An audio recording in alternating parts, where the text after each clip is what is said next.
Imagine this. The world's billionaires aren't hiding their money in Switzerland anymore.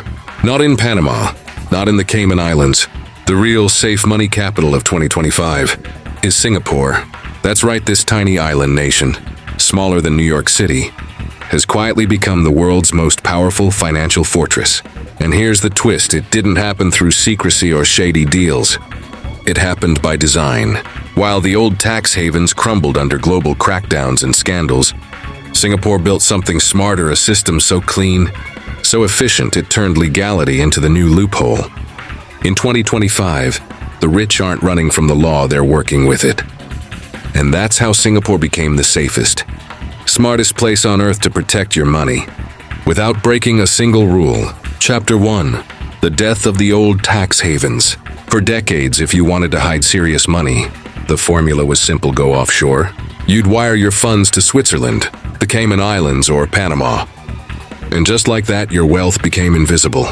Swiss banks were legendary for their silence. Numbered accounts, private vaults, no questions asked.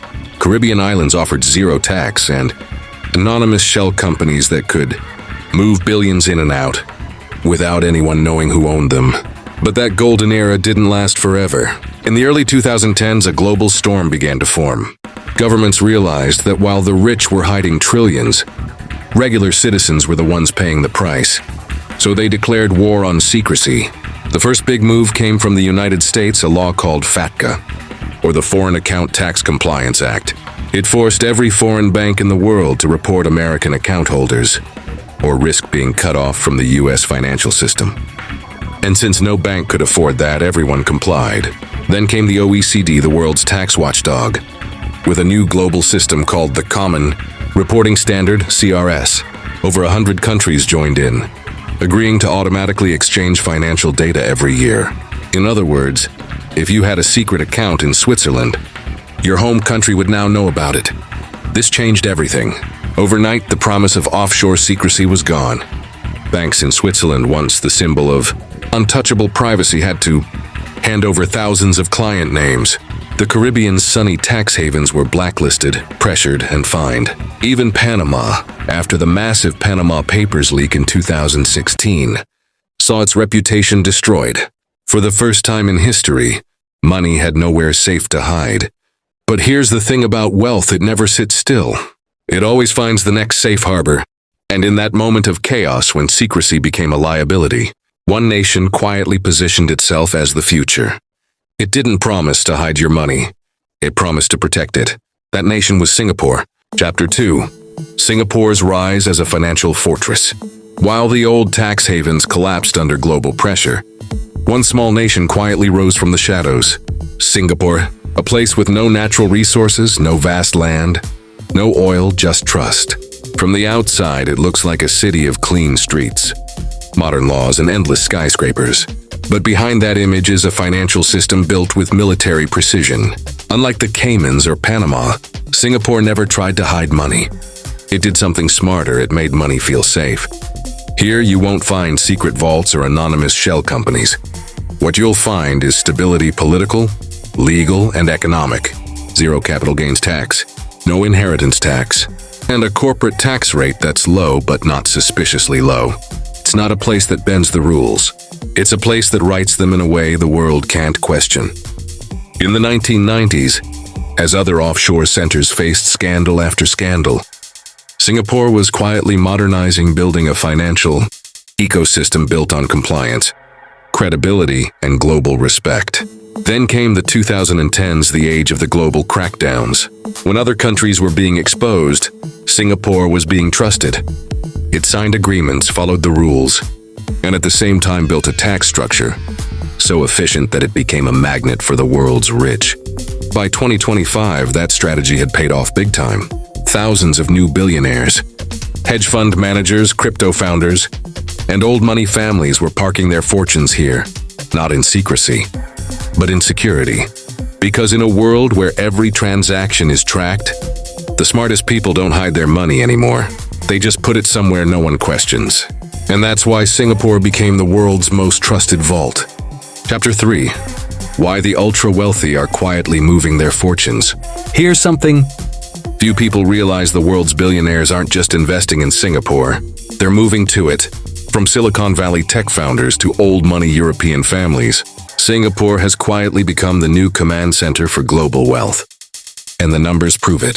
In 2018, there were just about 50 registered family offices in Singapore, companies that manage the fortunes of the ultra-rich. By 2024, that number exploded to over 1,500. That's a 3,000% increase in just a few years. But why? It comes down to three words: safety, control, and access.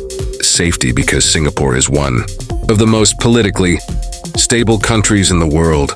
There's no corruption, no chaos, and no chance of a sudden policy change wiping out your wealth. Control because its laws let you structure your assets efficiently. You can set up trusts, investment vehicles, and family offices all under a transparent system that meets global standards. In other words, your wealth is protected. Chapter 4. The Geopolitical Sweet Spot. To understand why Singapore became the world's safe money capital, you have to look beyond its banks and into its geography.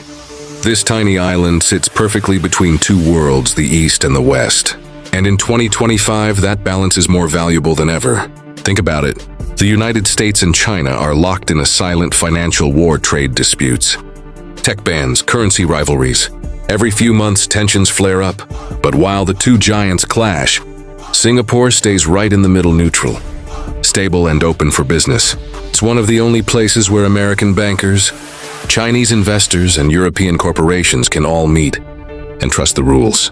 That's not luck, it's strategy.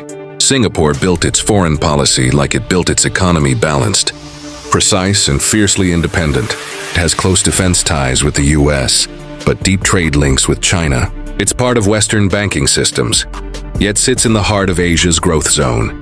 In other words, it's everyone's friend and nobody's enemy. And that makes it priceless. When Hong Kong's autonomy started collapsing, global finance needed a new Asian gateway, a place with rule of law, English-speaking talent, and political neutrality. Singapore fit that role perfectly. Today, it's where Western capital and Asian growth meet halfway. A global bridge, not a battlefield. And that's why the world's wealthiest from Wall Street to Beijing trust Singapore. Because in a world divided by politics, this small nation mastered the art of staying unshakably neutral. It didn't just build skyscrapers and banks. It built trust, the one currency that never loses value. Chapter 5. The hidden risks no one talks about. Every empire, no matter how polished, has a shadow. And Singapore's financial empire is no exception. Because when so much wealth flows into one tiny city, something starts to shift beneath the surface. In just a few years, luxury property prices have skyrocketed. Ordinary Singaporeans are now competing with global billionaires for the same square kilometer of land. And that's driving a quiet tension between those who build the system and those who feel priced out of it. The government knows it. That's why it's tightening the rules, introducing higher stamp duties, stricter family office regulations, and anti-money laundering checks.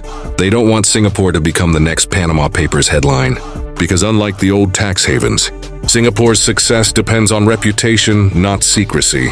The moment the world stops trusting it, the fortress cracks. And there's another risk: over concentration. When trillions of dollars funnel into one city, the economy becomes vulnerable to global shocks. A market crash, a geopolitical crisis, or even a scandal involving one major bank could send ripples across the entire region. That's the paradox of Singapore's power. It's built a financial system that everyone trusts, but that trust must be constantly defended. That's the paradox of Singapore's power. It's built a financial system that everyone trusts, but that trust must be constantly defended. So while the world sees Singapore as the perfect vault, inside the vault there's pressure growing silently, just beneath the surface. So here's the truth. Singapore didn't become the world's safe money capital by hiding money. It became one by protecting it. When the old tax havens crumbled under global pressure, Singapore built something smarter. It offered not secrecy, but stability. Not loopholes, but legitimacy. Today, as governments tighten rules and billionaires relocate their fortunes, Singapore stands at the crossroads of global finance, a tiny island, holding the trust of trillion-dollar empires. But that trust is fragile, because the same traits that make Singapore powerful, openness, transparency, Global integration also make it vulnerable to the world's shocks. A global recession, a regional conflict, or a loss of confidence could test everything it's built. And yet, that's the magic of Singapore's model. It's not a secret bunker for the ultra-rich. It's a system of discipline, precision, and constant reinvention. A place where trust itself has become the ultimate currency. So maybe the question isn't whether Singapore will remain the world's safe money capital. Maybe the real question is, in a world losing faith in institutions, where else can trust still be stored?